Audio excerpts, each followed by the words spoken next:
So, it was difficult, so we had to think outside the box. How can we do this? Where can we go? A lot of them didn't actually get the idea or concept, or they brought their own emotions into it, saying, that's never going to take off, I'm not going to do that, and that's understandable. That's where the skepticism comes in. On this particular client, actually, they came to us. All right, George, I've had a lot of success on the YouTube channel talking about clients that were high net worth clients, interesting clients, and I want to save this last one for... I think they're probably the most interesting client you've had. Mm-hmm. And I know you have an NDA we have to kind of dance around, but a drone client that's going to be carrying humans around Los Angeles. Mm-hmm. That's set to launch in 2025, correct? They're looking to launch in 2025. I know we have some issues when it comes to the infrastructure itself, mainly electric, things like that. But, what was the most interesting, and you're absolutely right, it was a great client, and I love working with them. Can you say their name? Absolutely. It's actually Skyports. They're based out of London. They're one of the first companies to actually create what they call a voloport, or they changed the name later to because they're in conjunction with volocopter, but they changed the name later to a vertiport, so meaning vertical takeoff port. Right.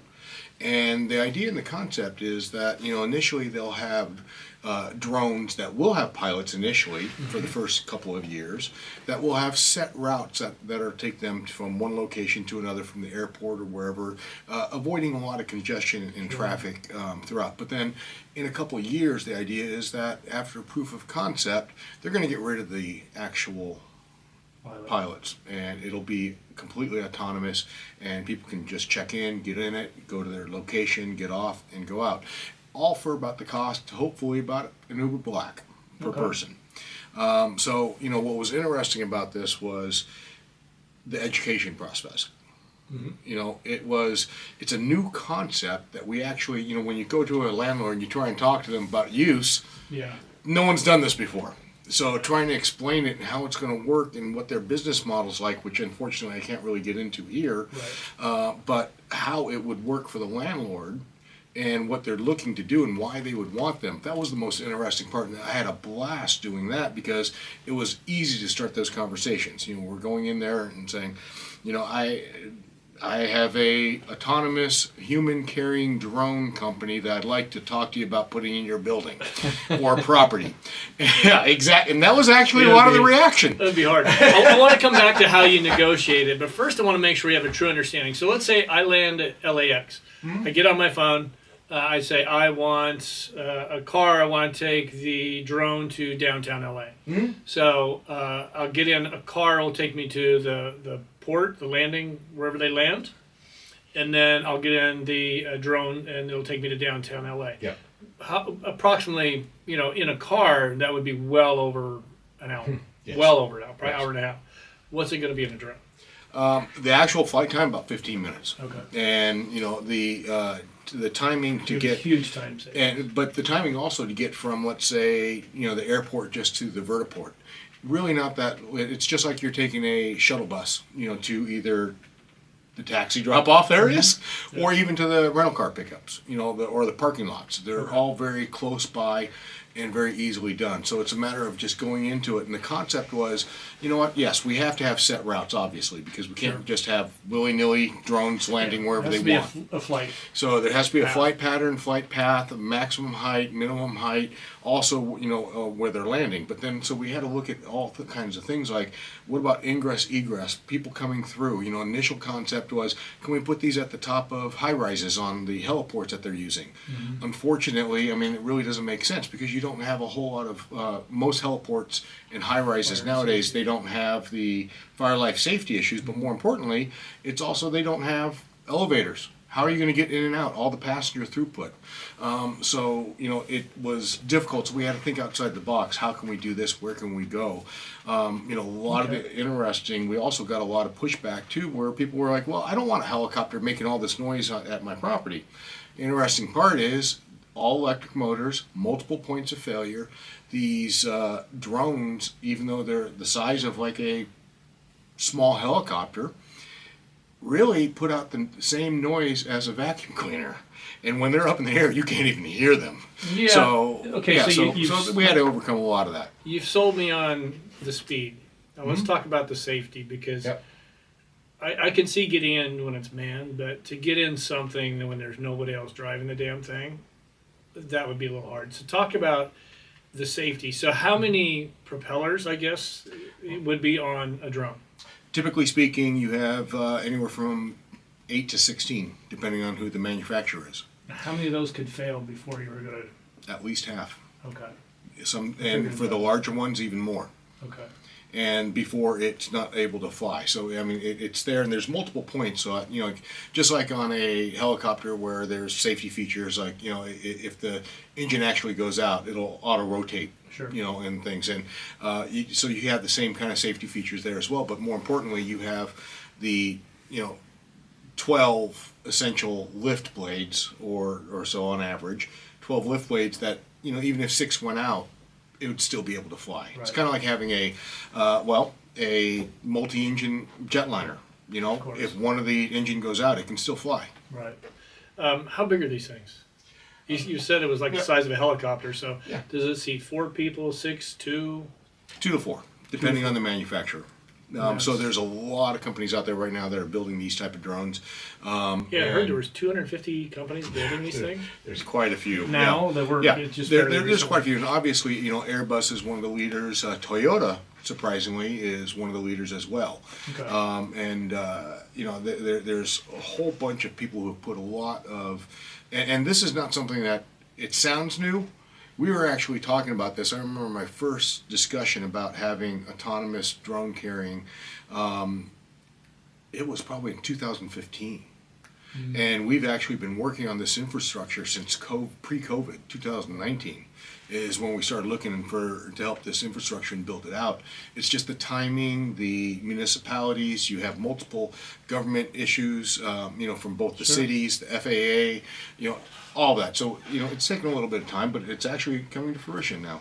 Okay, so now my understanding is where the thing lands, if it picks you up at LAX, it's going to go to downtown LA or wherever the port is. What does that port look like?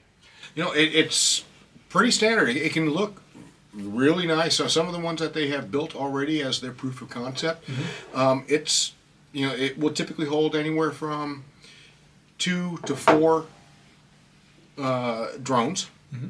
They would have charging facilities, maintenance facilities, things like that, but there'd also be a nice lounge for the people, as well as a little bit of retail areas and things like that. So you would sit there and you could wait until the next one comes, or however it may be from where you're going. So there is definitely a larger footprint that's needed, almost half an acre. Okay, so that's why you really can't put it on top of a high rise or anything like that as well. Yeah, I mean, most high rises in the LA submarket are probably about a 16,000 square foot kind of footprint. So, it can be done, but it's not optimal. It doesn't really make sense. I mean, if you're doing just 1 or 2 going through, it's hard to make money. So the whole idea is scalability. And if we can get the scale up, and then the people will then use it. So, when is this expected to launch? 2025. Okay. Still shooting for it. So you had to find how many locations around Los Angeles County? Initially, we had identified up to 8 nodes of where they wanted to be. Okay. So we were looking. We've actually been able to identify a lot more spaces that would work with them and put them in.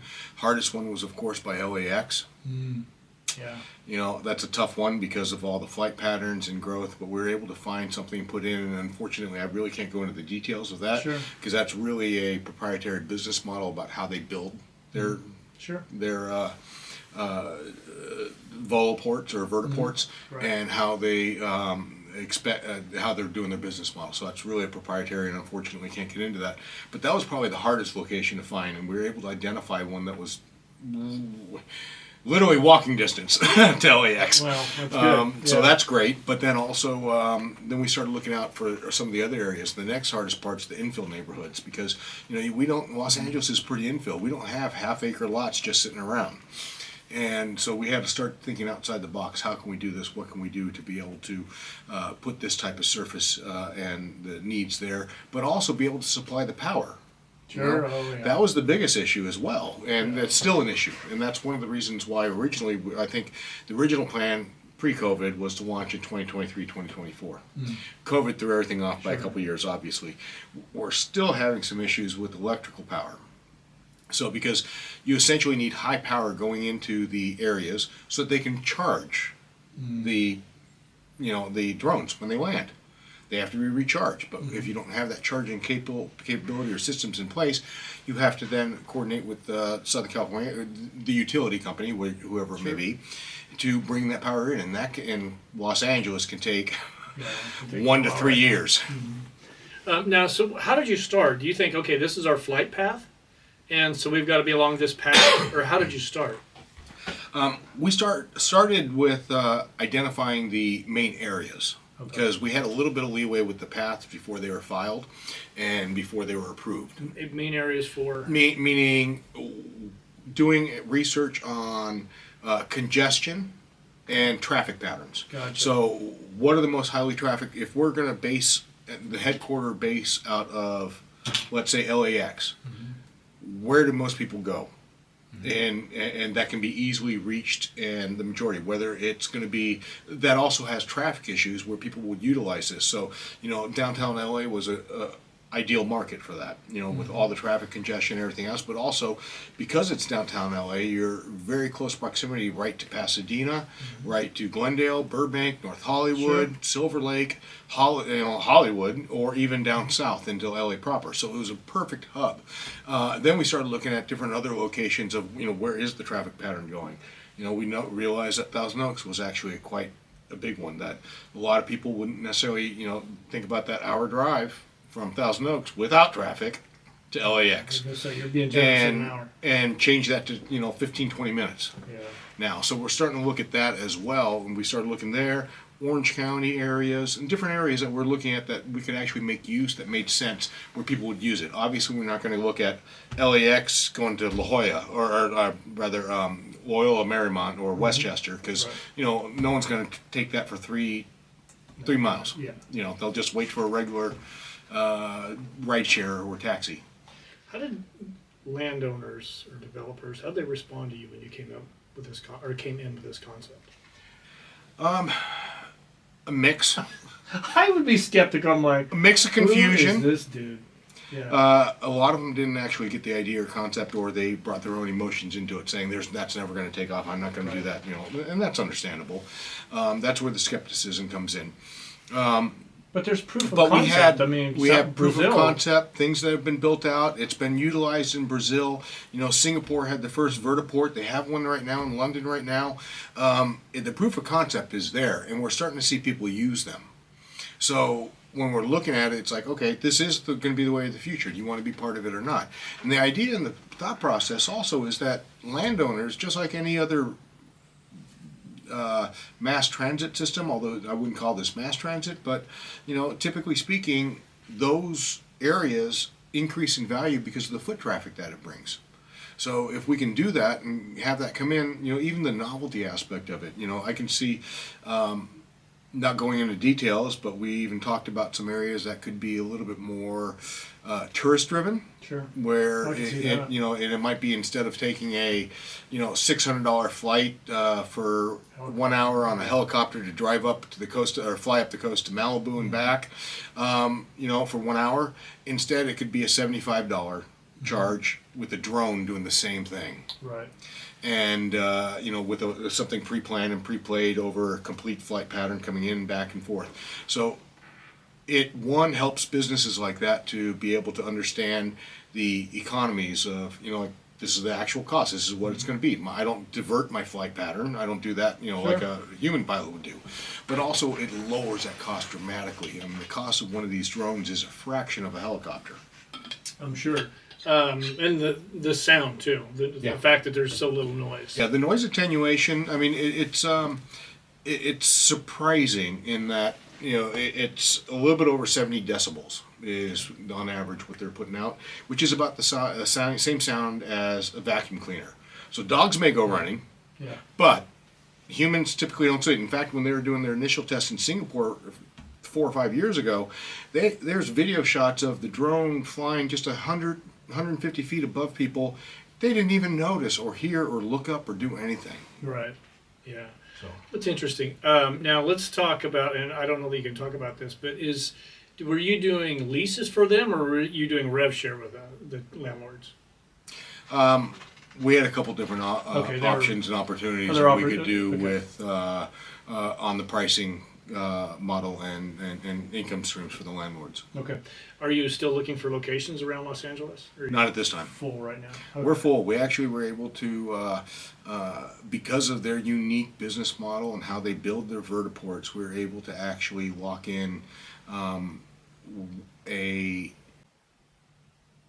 company that controls parcels that work perfectly for this type of use around the nation, actually. Okay. So, All right. After Los Angeles, where will they be expanding to next? Miami's always been a hot topic and talking about that, and New York as well. New York, I think, is going to be a little bit more of a difficult issue. I see it actually more South Bay or not South Bay. I'm sorry, the Bay Area of California. Yeah, I think that'd be ripe for that. I mean, you can cross across the bay so quickly, Yeah. avoid the traffic from the bridges. Shoot up, even going up to Napa and things like that. There's enough support there and traffic and people coming from the East Bay to the San Francisco and vice versa and around there to be able to support that, especially with the two airports that you have down there as well and where they're located. So I think that would probably be a great location as well. Yeah. How'd you get this client? Well, as you mentioned in one of the videos that we did was we had worked with the boring company. Yep. And that was a transit issue. Again, had to do with essentially moving people. We on this particular client, actually, they came to us. Okay. They found us. I couldn't remember. I remember the working with the boring company has brought a few interesting clients. But, It has. all right, George, that was interesting. Now, if you guys have any questions for George, put it in the comments down below. And George, thank you for coming in today. Thanks for having me. For those of you watching, if you could, please give us a like. And if you haven't done so, make sure you subscribe.